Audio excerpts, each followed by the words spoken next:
Бул республикабыздагы жалгыз авиация окуу жайы. Дегеним Ишембай Абдрайымов атындагы Кыргыз авиациялык институту Кыргызстандын алыскы жана жакынкы чет мамлекеттердин жарандык авиациясы үчүн кадрлар даярдайт. Космонавтика күнүнө жана Жер планетасынын биринчи космонавту Юрий Гагариндин 90 жылдыгына карата ачык эшиктер күнүн өткөрдү.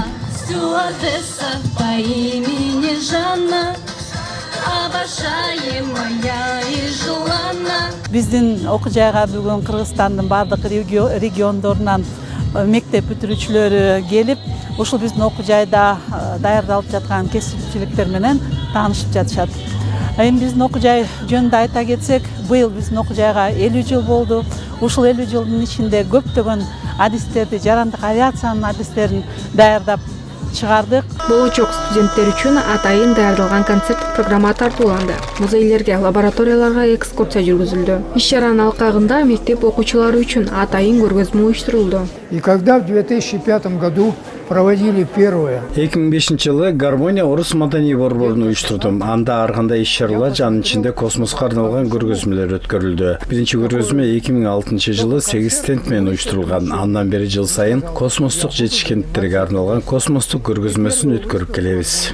Билим жана көндүм практикада бекемделиши керек деген окуу жай студенттерге бардык шарттарды түзгөнгө басым жасайт. Маселен, бул моделдер авиациялык модельдештирүүнү өнүктүрүү, авиациянын тарыхы боюнча билимдерди сактоо, ошондой эле учкучтарды окутуу үчүн зарыл дейт Алексей Панин. Научиться на легкой модели, более простой в управлении. Жеңил модельдерди колдонуу алгачкы машыгууну жеңилдетет жана кырсыктардын коркунучун азайтат. Вертолет тренажерлору аэродинамика жана башкаруу мыйзамдарын өздөштүрүүгө жардам берет. Бул белги баарыбызга эле таанымал болсо керек. Ооба, машинаныкы сыяктуу эле үйрөнчүк башкарып жатканда учактарга дагы бул белгиси менен белгиленет. Радио башкаруучу модельдер ичинен күйүүчү кыйбылдаткычтар менен жабдылган. Бул алардын иштешин жана жөнгө салынышын изилдөөгө мүмкүндүк берет. Кээ бир модельдер, мисалы улуу атамекендик согуштагы учактардын музейдик көчүрмөлөрүн көрсөтүү үчүн гана арналган.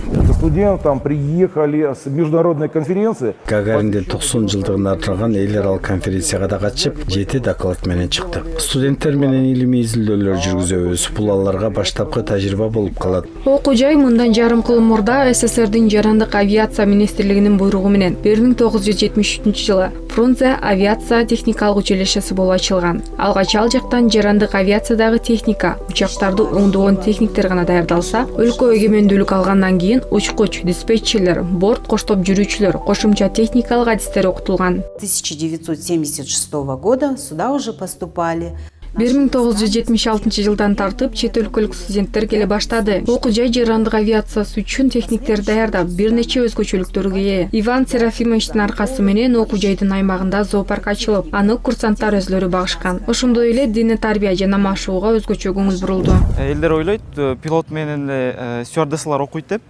Бул жакта ГСМ боюнча окутулат, кесип технический эксплуатация дейт. Жана ошондой эле компьютерлер бар арасында, полный ушу аэропорттун ичинде эмне болсо ошол кесипте ушул жерде окутулат.